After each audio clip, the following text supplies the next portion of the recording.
So hi everyone, আজকে আবার একটা নতুন ভিডিও নিয়ে। আজকে বাড়ি থেকে ফেরার দিন, বাড়ি থেকে ফিরলাম আজকে। তো বাড়ি যাওয়ার যতটা এক্সাইটমেন্ট তার থেকে বেশি কষ্ট হচ্ছে বাড়ি থেকে ফেরা। যাই হোক, কিছু করার নেই, ফিরতে তো হবেই। তো মা খাবার দিয়ে দিয়েছে, এই যে এবেলার মতো আর রান্না বান্নার কোনো ঝামেলা নেই। ওই বেলায় আবার রান্না করলে খাওয়া আছে, রান্না না করলে খাওয়া নেই। যদিও খাওয়া নেই বলাটা মিথ্যে কথা বলা হবে, কারণ কিনে খেতে পারলে খাওয়া আছে, আর যদি কিনে না খেতে চাই তাহলে রান্না করে খেতে হবে। আসলে একা থাকার এটাই একটা সমস্যা। বাবা মার কাছে থাকলে কি হয়, মা রান্না করে দেবে, সামনে গুছিয়ে দেবে, খেলাম দিলাম, হাত তুললাম, উঠে পড়লাম।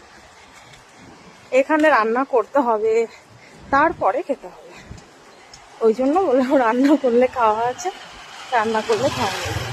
আর আমি খুব একটা বাইরের খাবার খাই না এখানে, আমি বাইরের খাবারটা একটু অ্যাভয়েড করি। মাঝে মাঝে খাই, যখন মনে হয় না আজকে ইচ্ছা করছেই না, একদমই ইচ্ছা করছে না, তখন খাই কিনে। কিন্তু বেশিরভাগ টাইম আমি চেষ্টা করি ঘরে যেটা যেরকম হয় সেরকম যাতে রান্নাটা করে খাই, সেরকমই করি। বাইরের খাবারটা খুব একটা খাই না।